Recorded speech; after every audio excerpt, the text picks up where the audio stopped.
তারুণ্যের অংশগ্রহণ, খেলাধুলার মানোন্নয়ন এই স্লোগানকে সামনে রেখে 6 এপ্রিল শেরপুরের জেলা প্রশাসকের কার্যালয় প্রাঙ্গণ থেকে একটি বর্ণাঢ্য শোভাযাত্রা বের করে শেরপুর জেলা শহরের প্রধান প্রধান সড়ক প্রদক্ষিণ শেষ করে। পরে শেরপুর সরকারি কলেজের মাঠে প্রীতি ভলিবল টুর্নামেন্ট আয়োজন করা হয়েছে।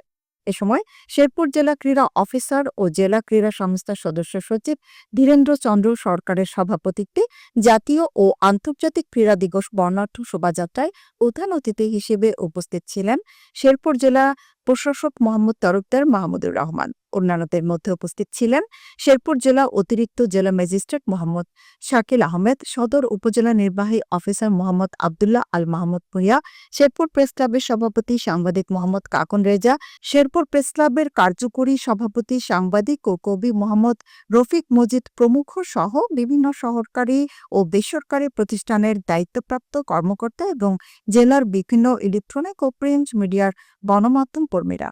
পরে 12টার দিকে শেরপুর সরকারি কলেজের মাঠে প্রীতি ভলিবল খেলার টুর্নামেন্ট আয়োজন করে। ভলিবল খেলার টুর্নামেন্টে যে দুটি দল অংশগ্রহণ করেন, কামারচর স্পোর্টিং ক্লাব বনাম সুলাইমান কবির একাডেমি। ভলিবল টুর্নামেন্টে সুলাইমান কবির একাডেমিকে পরাজিত করে চ্যাম্পিয়ন হিসেবে বিজয়ী লাভ করে কামারচর স্পোর্টিং ক্লাব এবং চ্যাম্পিয়ন পুরস্কার তুলে দেন শেরপুর জেলা ম্যাজিস্ট্রেট মোহাম্মদ শাকিল আহমেদ। পুরস্কার গ্রহণ করেন কামারচর স্পোর্টিং ক্লাব।